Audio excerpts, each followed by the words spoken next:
ఇంతకు ముందొక లెక్క ఇప్పుడో లెక్క. ఈసారి శ్రీవారి వార్షిక బ్రహ్మోత్సవాల్ని బ్రహ్మాండంగా నిర్వహిస్తాం. ప్రపంచ దేశాలు తిరుమల వైపు చూసేలా చేస్తాం. తమ మార్కేంటో చూపిస్తాం అంటోంది టీటీడీ.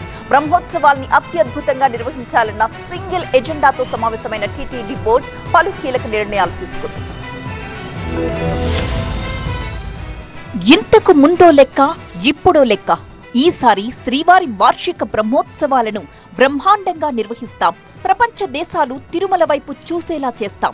తమ మార్కేంటో చూపిస్తాం అంటోంది టీటీడీ. ఈ నెల 24 నుంచి అక్టోబర్ 2 వరకు జరగనున్న బ్రహ్మోత్సవాల నిర్వహణపై సమావేశమైన టీటీడీ బోర్డు కొన్ని కీలక నిర్ణయాలు తీసుకుంది. కొత్త పాలక మండలి ఆధ్వర్యంలో మొదటిసారి వచ్చిన బ్రహ్మోత్సవాలు కావడంతో బ్రహ్మాండంగా నిర్వహించాలని నిర్ణయించారు.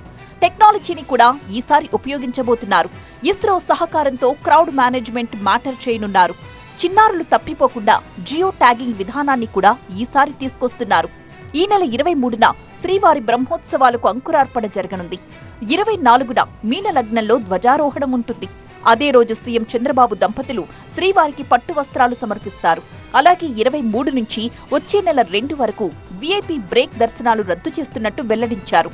గరుడ సేవ రోజు 3 లక్షల మజ్జిగ ప్యాకెట్ల పంపిణీకి శ్రీకారం చుట్టారు. భక్తుల సౌకర్యార్థం అదనంగా 8 లక్షల లడ్డూలు తయారు చేయబోతున్నారు.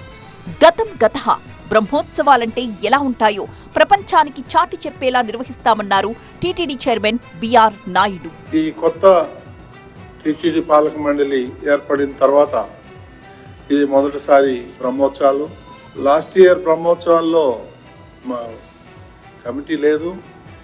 ఈసారి దీన్ని అత్యంత వైభవంగా ప్రెస్టేజ్గా తీసుకొని దీన్ని ఈ కార్యక్రమాలన్నీ కూడా దిగ్విజయంగా జరిపించాలని చెప్పేసి నిర్ణయాలు తీసుకున్నాం.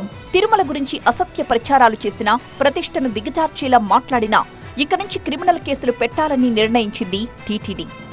ఎవరికి ఏం దొరకలేదు, టీటీడీనే దొరుకుతుంది. రోజు ఏదో ఒకటి దుమ్మెత్తిపోయారు టీటీడీ మీద. అవాస్తవాలు, అవాక్కులు చవాక్కులు పేలటం.